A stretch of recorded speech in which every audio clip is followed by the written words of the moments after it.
Eh bien, bonjour tout le monde. On est aujourd'hui le 8 janvier, qui est un 8, c'est vraiment la réalisation, c'est l'intégration, c'est vraiment la complémentarité de tout ce que c'est que vous avez reçu depuis le début, de tout ce que c'est que vous avez concrétisé en vous-même, réalisé à quel point vous avez compris certaines choses sur vous et que vous avez pu modifier aussi certaines attitudes et comportements qui vous incommodaient pour mille et une raisons et augmenter certaines attitudes et comportements qui vous faisaient du bien et qui vous apportaient du réconfort. Alors, le 8, c'est la grande liaison aussi avec l'invisible, avec la conscience supérieure. Alors, bonjour Zoé, elle vient d'arriver. Alors voilà. Alors aujourd'hui, on va parler de l'objectif de la vie. Si notre mission consiste à donner le meilleur de nous-mêmes à chaque instant de notre existence, grâce à la vie spirituelle que nous vivons, nous avons déjà échappé à la racine de la souffrance. Puis ça, c'est vraiment ma méditation de la nuit dernière. Moi, pendant des années, je comprenais pas. Tu sais, je me disais, moi, j'ai l'impression qu'il n'y a rien à faire. Hein? Qu'on n'a rien à faire.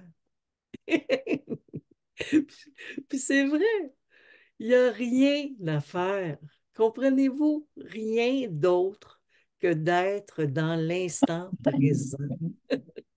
Puis à partir du moment où on a compris ça, on entre dans un climat de plénitude. Puis lorsqu'on entre dans un climat de plénitude, il n'y a plus rien à faire. Oh là, l'affaire. Il n'y a plus rien à faire. Tout est parfait. Tout est parfait. Vous vous rendez compte? Alors, on échappe à la racine de la souffrance. Et on comprend que chaque situation que nous rencontrons tout au long de notre existence, ben, ce sont des expériences extraordinaires et enrichissantes.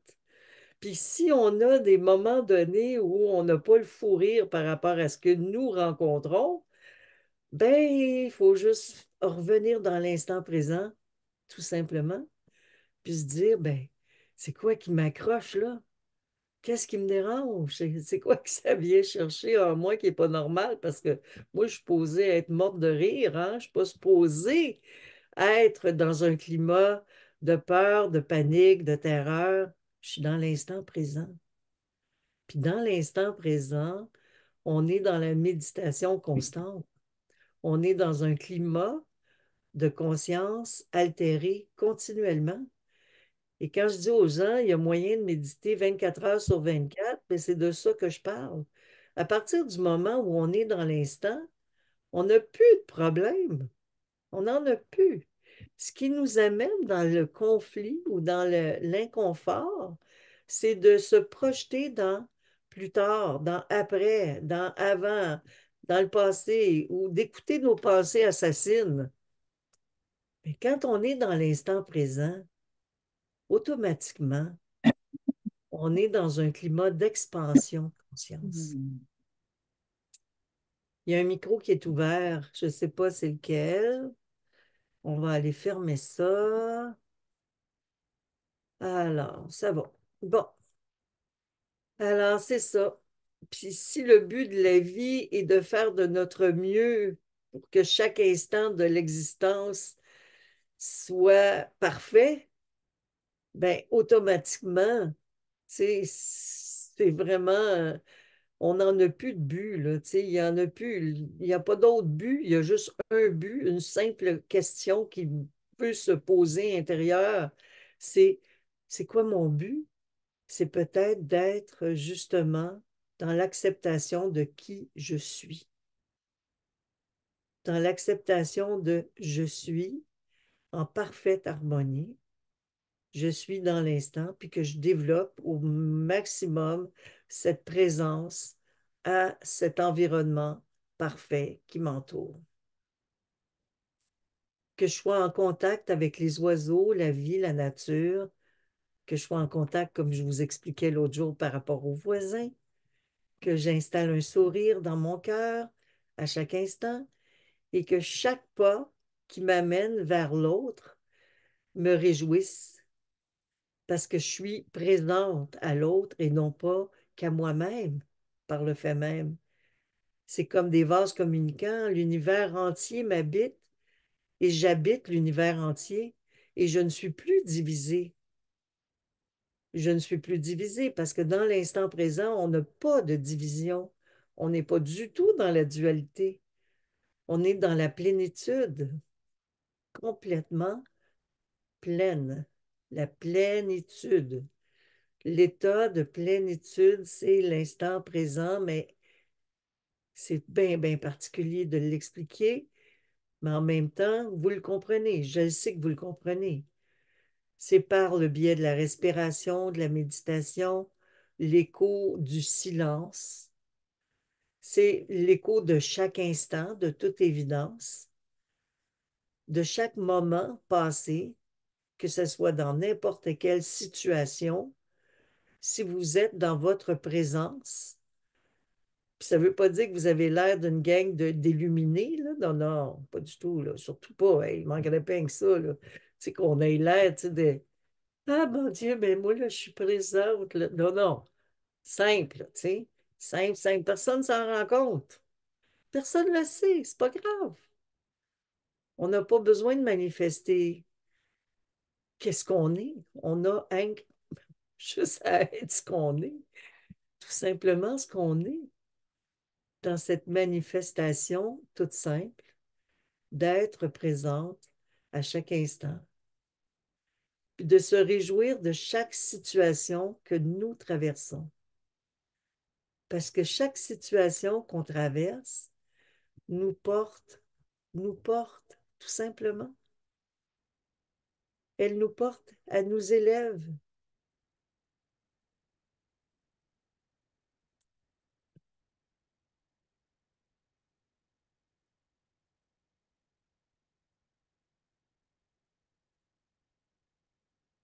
Et c'est là qu'à ce moment-là, les choses sont tellement belles qui nous entourent, qui sont sans commentaire et sans mandat. On n'a aucun mandat. On n'a pas à devenir quelqu'un d'autre. On n'a pas ce mandat de devenir autre que ce que nous sommes. Il faut arrêter de vouloir penser que l'évolution, c'est de transformer ce que nous sommes. Non, c'est de prendre conscience de toute la pureté qui nous habite, de prendre conscience de ce qui nous habite, de cet instant magique qui nous habite, et de réaliser que quoi qu'il arrive, si on est dans ce climat d'harmonie, on a exactement réussi ce qu'on avait à réussir. Il n'y a pas de réussite autre.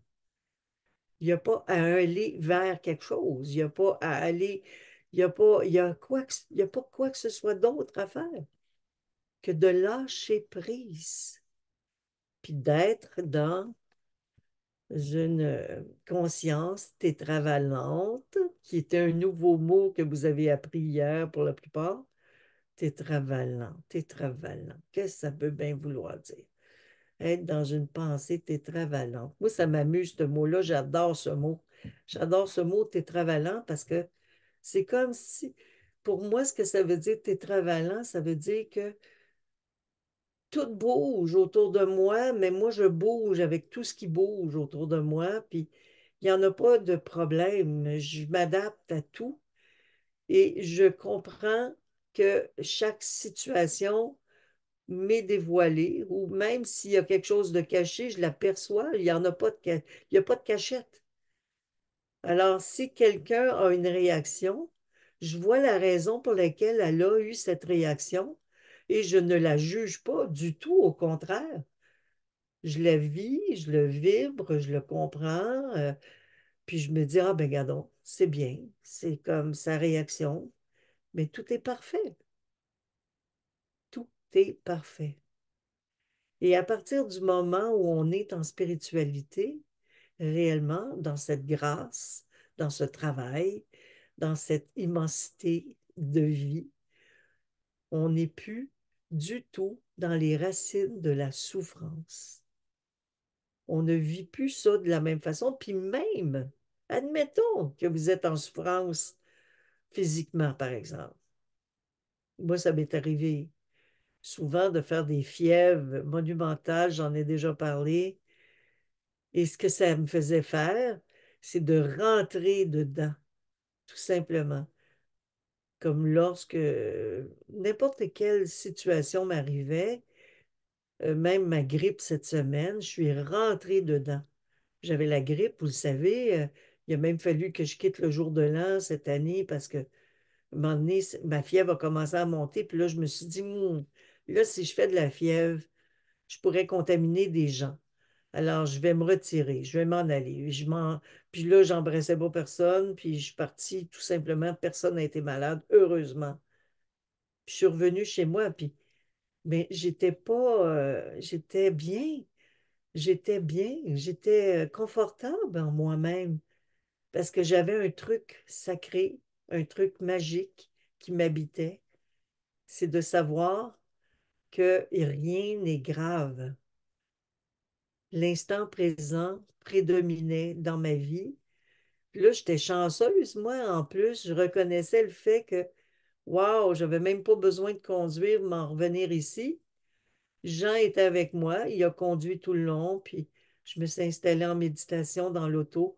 Là, Jean, il commence à comprendre, mon amoureux, pour quelle raison j'aime le silence. Je suis toujours en méditation quasiment, moi, puis lui, il comprenait pas parce que souvent, il était là, « Oh, on fait-tu de la musique? J'aime la musique, mais j'aime mes moments de silence. J'aime écouter toutes sortes de musique parce que la musique, c'est d'une richesse incommensurable. Mais il y a des fois où j'ai absolument besoin de silence. Et lorsqu'on est malade, des fois, c'est ce silence-là qui vient nous guérir. Quand on sait se détendre en soi, quand on sait profondément ce qui nous habite, quand on observe ce qui est en train de se produire en nous-mêmes, toute cette réalité, cette maladie, nous en devenons témoins et non pas victimes. Parce que si on est malheureux, on devient des victimes. Mais il y a pas, il y a moyen d'être autrement.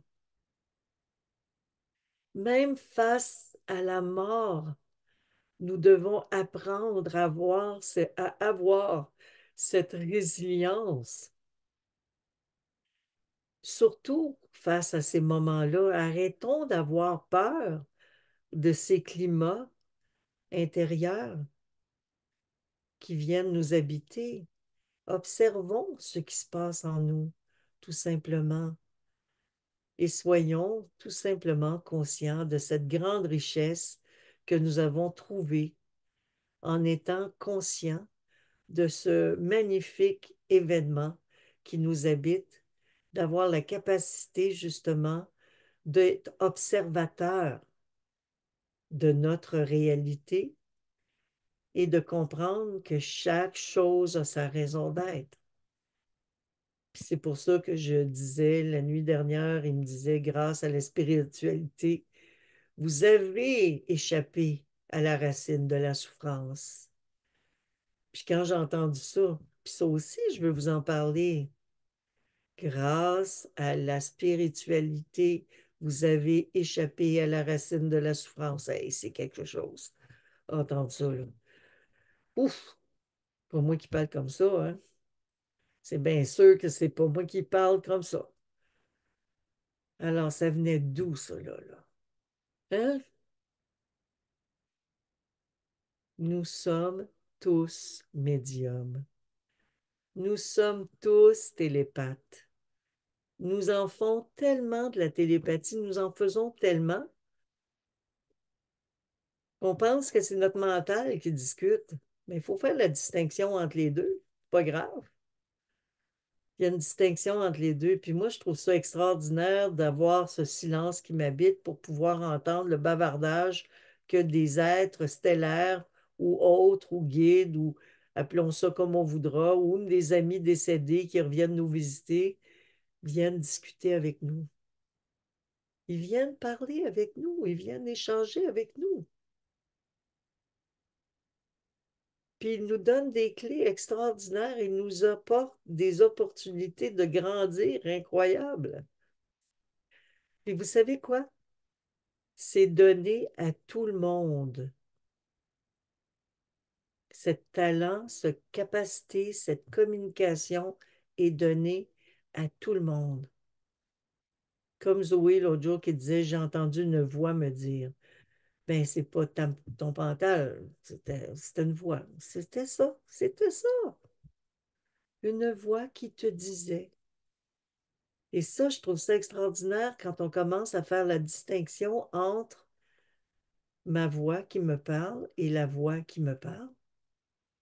Pourquoi? Parce que la voix qui parle en nous, ben, si on sait faire le silence par le biais de l'instant présent, à force de faire ce travail tout simple, de marcher dans les pas de cette réalité consciente continuellement, on finit par, oui, entendre des situations se produire à l'intérieur de nous. Et non, nous ne sommes pas schizophrènes. Mais oui. Oh non, non, non. Moi, je me souviens toute petite. Je suis couchée dans mon lit, puis il y avait eu une fête le soir dans la famille, puis à un moment donné, je me réveillais dans la nuit, puis je continuais d'entendre les murmures de la fête. J'entendais au loin, tout le monde fêtait dans la pièce à côté. Puis là, je me levais sur le bout des pieds, puis je me disais, oh, la fête n'est pas finie, je vais aller voir. Puis là, je partais, puis j'allais voir. Puis il n'y avait plus rien. C'était le silence complet.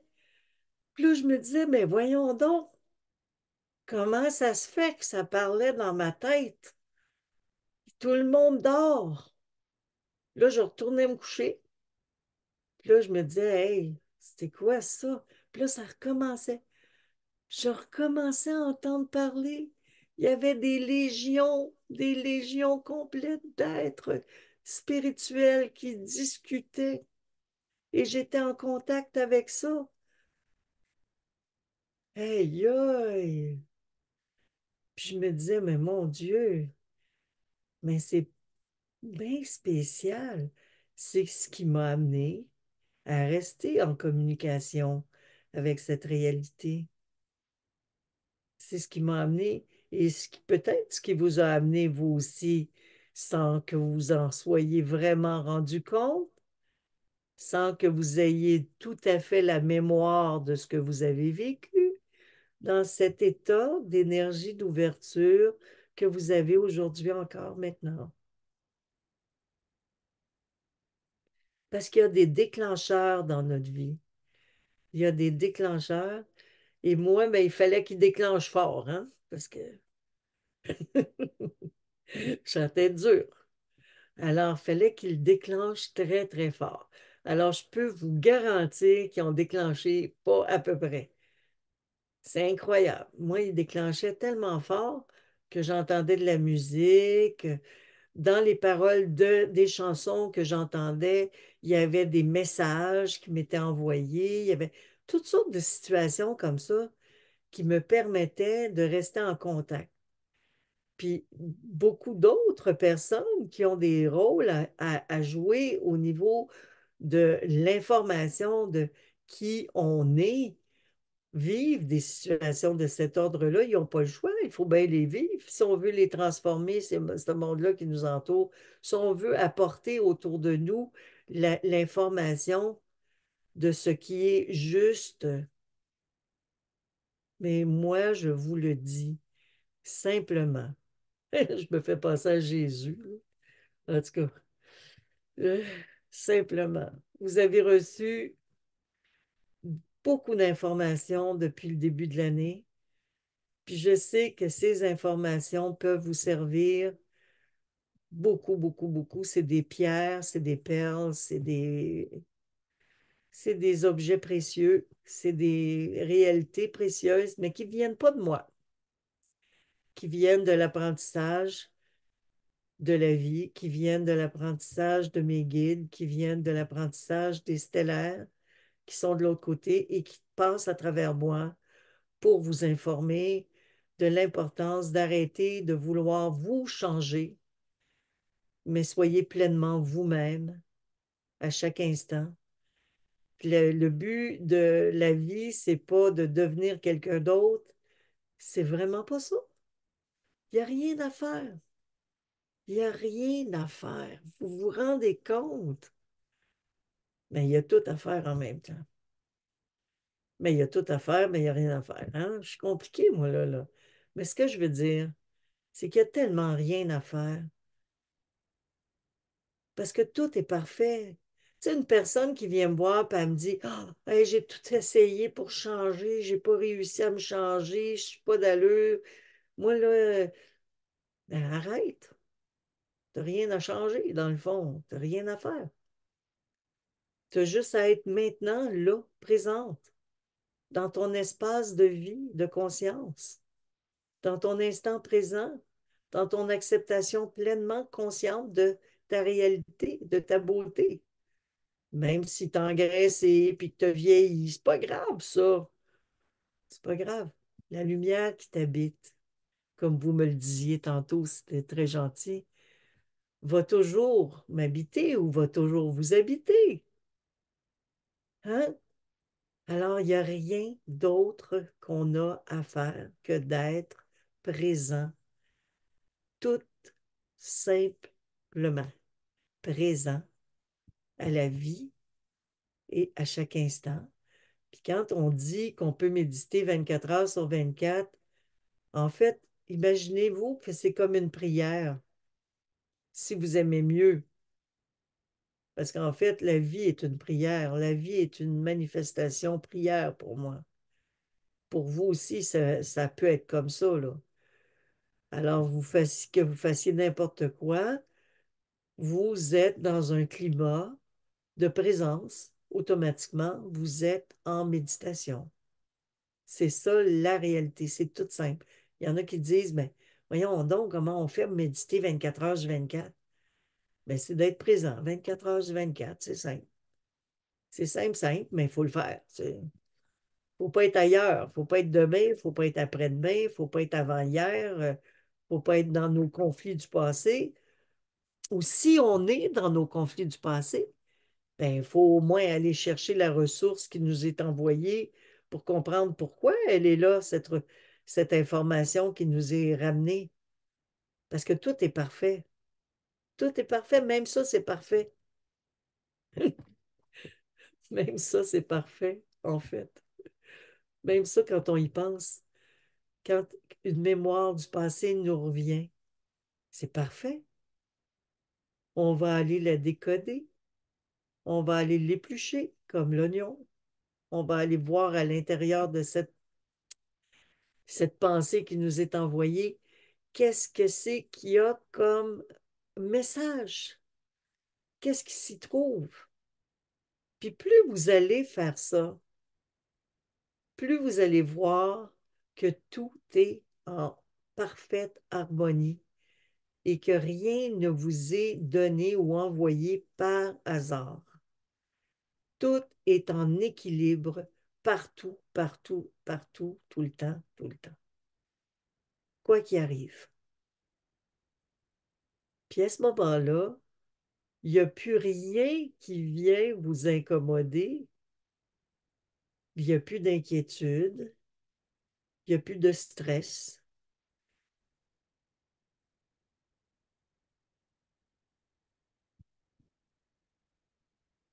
Ouais. Il y a des fois où je me dis, là, cette semaine, Jean s'en va à Montréal. Je vais être toute seule pour faire les derniers jours avec vous.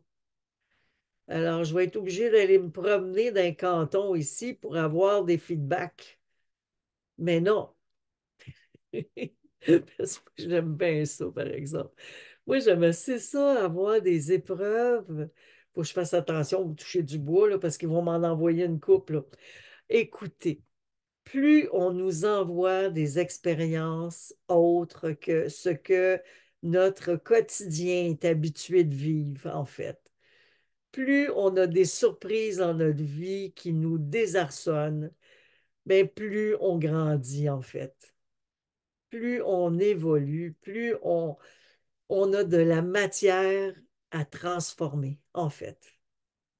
Alors, quand on comprend ça, là, tu sais, on se dit, coudonc, je vais être obligé d'avoir. Mais mes guides, ils me disent, inquiète-toi pas, tout va bien aller. On s'en occupe. Ils s'en occupent! Hey! Moi, quand ils me disent ça, là, j'ai hâte de voir c'est quoi qu'ils me réservent comme surprise. Wouhou!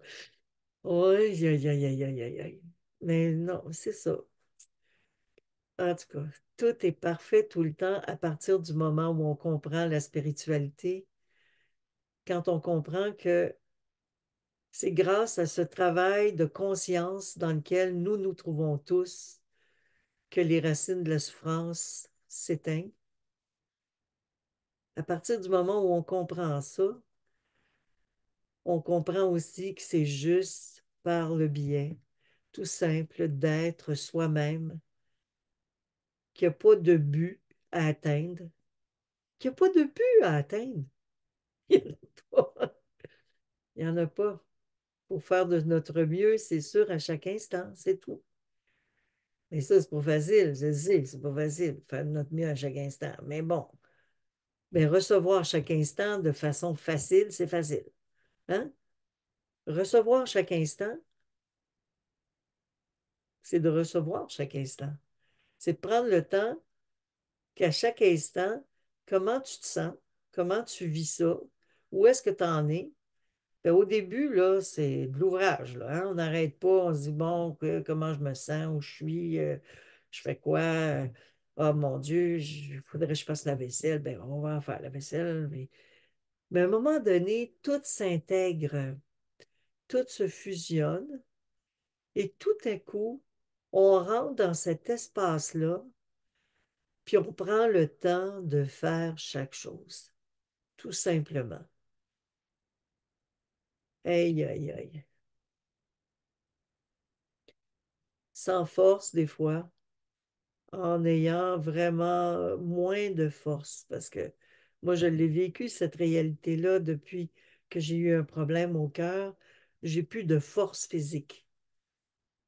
Mais vous savez quoi?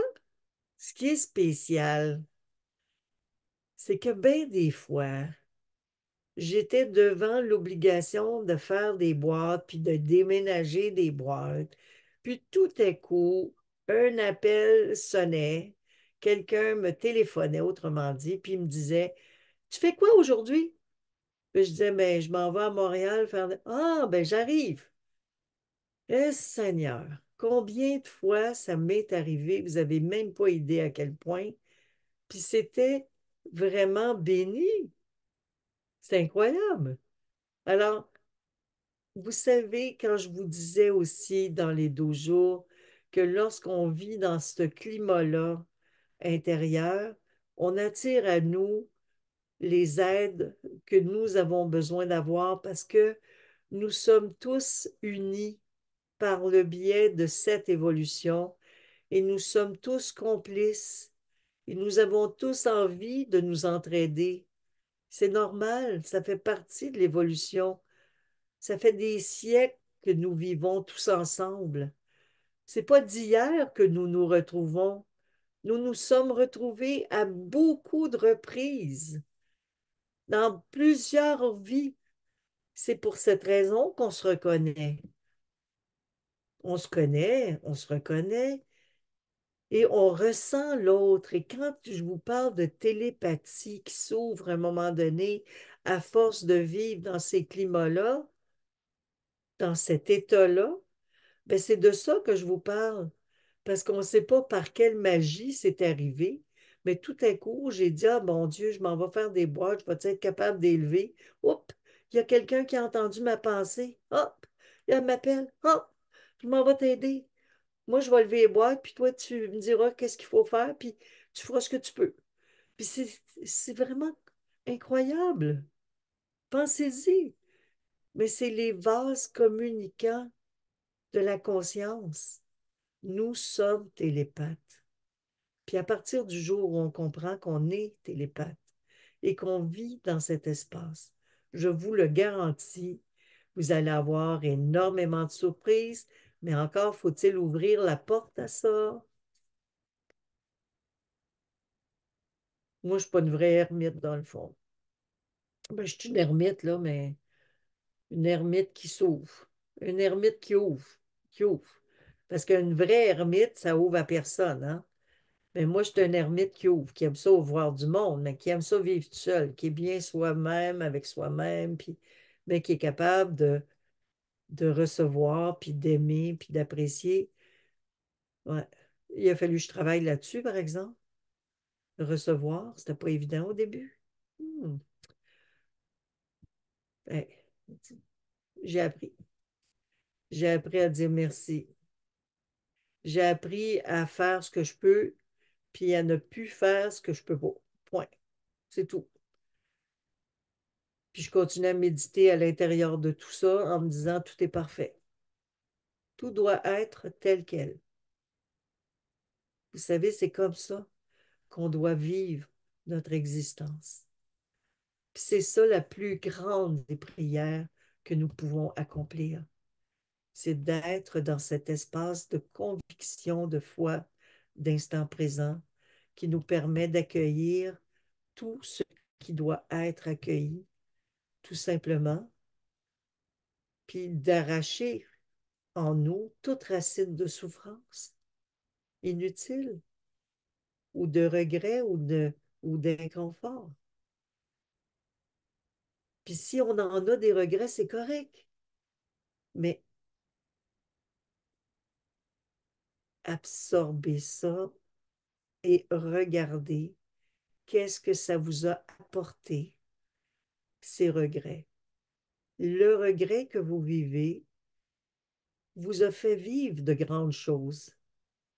Il vous est arrivé certaines situations dans votre vie qui vous ont amené à dire, mais j'aurais donc dû. Mais essayez de voir qu'est-ce que ça vous a apporté en âme, en grandeur d'âme. Qu'est-ce que ça vous a obligé à reconnaître comme force, comme qualité, comme vertu.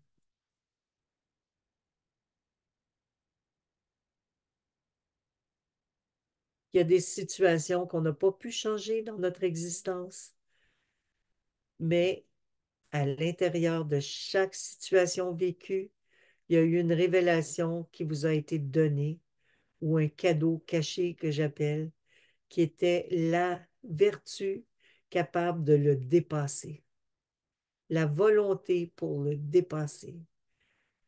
Voilà.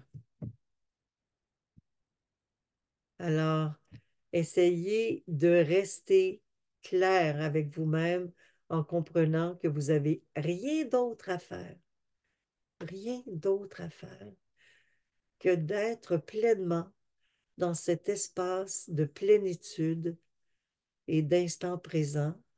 Et là, vous êtes rendu au mois d'août. On est lundi, la journée, c'est le violet, mais je n'avais pas de violet, j'ai mis du jaune.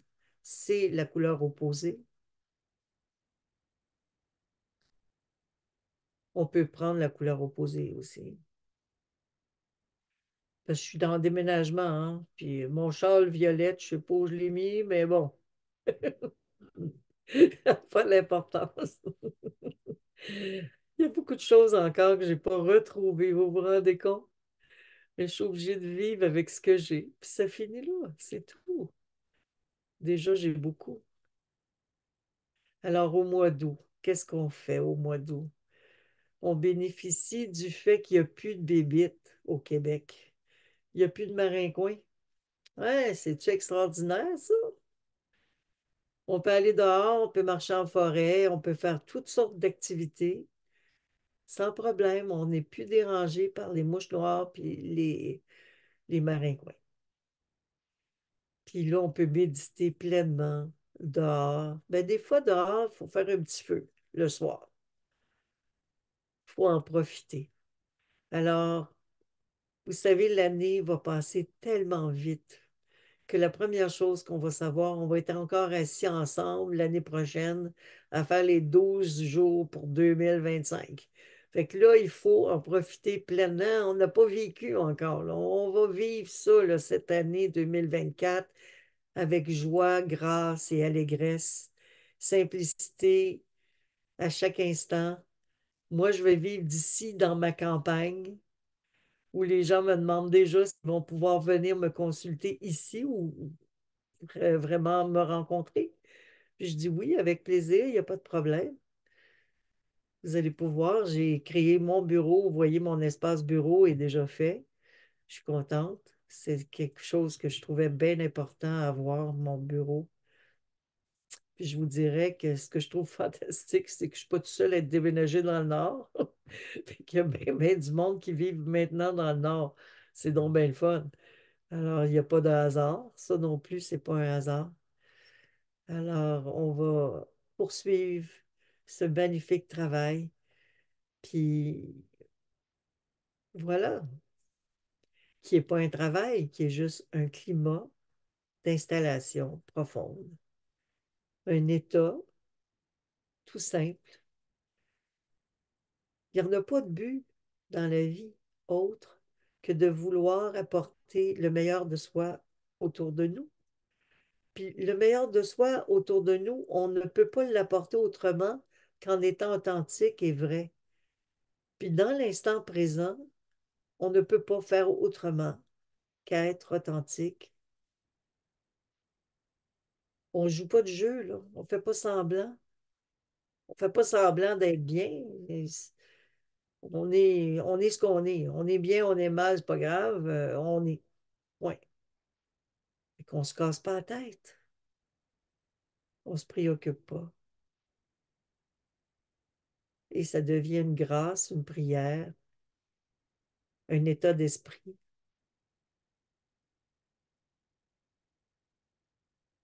Puis l'inspiration nous vient au centuple. L'inspiration. Nous sommes tous médiums. L'entendez-vous, celle-là? Hein? Eh Seigneur, que j'ai de la misère avec vous autres. Parce qu'il y en a beaucoup qui ne l'entendent pas. Il y en a beaucoup qui disent, ben non, moi, j'entends pas. Ben, prenez des notes, là. Prenez des notes. Entendez. Vous allez voir, vous entendez, vous autres aussi. Prenez des notes, écrivez, écrivez. Là-dessus, là, je vous donne toutes les possibilités d'écrire. Le matin, installez-vous confortablement pour vos méditations, puis tranquillement dans votre petit cahier, posez une question, êtes-vous là? Hein? Puis là, là, vous allez dire, ah, ça y est, mon mental s'est mis à dire, oui, je suis là. Blablabla. Non, c'est pas de même, ça marche. Non. C'est plus fluide que ça. C'est d'une puissance, vous n'avez même pas idée. Assez que du mal, on a du mal à réaliser que c'est ça qui est en train de se produire. C'est tellement réel, tellement direct.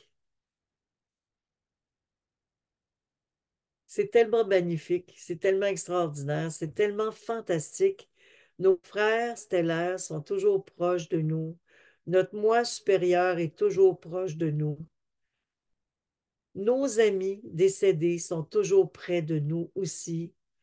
Et si vous voulez communiquer avec l'un d'eux, vous n'avez qu'à lui parler. Et vous allez voir, la télépathie, tout le monde dans tous les univers parallèles sont en contact avec ça. Et Dieu sait qu'on n'est pas tout seul sur la Terre. On n'est pas la seule planète où il y a de la vie humaine, humanoïde. Il y en a plein d'humanoïdes partout dans notre univers. Et ces êtres-là, il y a certains d'entre eux qui sont très près de nous, très proches de nous. Et ils ne veulent que ça, communiquer avec nous. Ils ne demandent que ça. Ils sont contents de communiquer avec nous. Mais encore faut-il faire en nous le silence. Puis c'est pour ça hier que je vous parlais du silence. Parce que derrière ce silence, il y a aussi du bruit, mais un bruit nouveau, un bruit autre qu'on n'a pas encore l'habitude d'entendre, puis que vous allez éventuellement pouvoir contacter au fur et à mesure que vous allez mettre cette pratique de l'instant présent en marche pleinement. Parce que c'est ça l'objectif de la vie, c'est le seul objectif, c'est d'être dans l'instant présent. Le reste, c'est pas nécessaire. C'est-à-dire, il n'y a plus rien qui compte à part ça. C'est particulier, mais c'est difficile. Ça semble facile, mais c'est pas facile. Non. C'est pas facile à expliquer. C'est un climat, c'est un état permanent qui nous amène à dire, hey, aujourd'hui, je suis malade, je vomis partout, mais je suis bien. C'est pas grave. Vous avez idée, c'est vraiment ça. Je suis désolée, mais c'est ça. C'est vraiment ça. C'est vraiment ça. C'est pas par hasard. Je vis ça parce qu'il y a de quoi qui se passe. Puis je suis en train de nettoyer de quoi. Moi, je me rappelle avoir fait des fièvres monumentales quand je vivais dans la maison du juge, là, où il y avait un fantôme, là, où j'allais me coucher sur la céramique de la salle de bain froide pour faire descendre ma température, puis j'étais toute seule dans la maison, ben, avec le fantôme, naturellement. Puis j'entrais en moi-même dans cet espace d'instant présent et je n'avais aucune crainte. Je savais que ce que j'étais en train de vivre était important et nécessaire et j'ai vécu ces expériences-là avec grâce et joie et bonheur, même si ça semble un peu particulier à vous expliquer. Puis je ne sais pas ce que j'avais exactement. Je ne l'ai jamais su.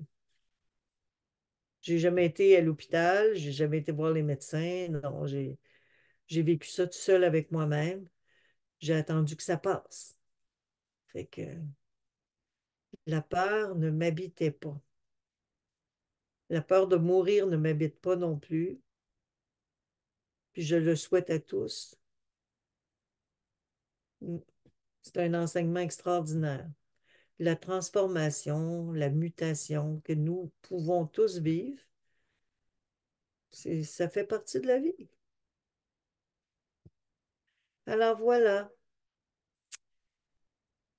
continuez ce magnifique travail de 12 jours et vivez l'instant présent. À bientôt, à demain. Je vous embrasse. Bye bye.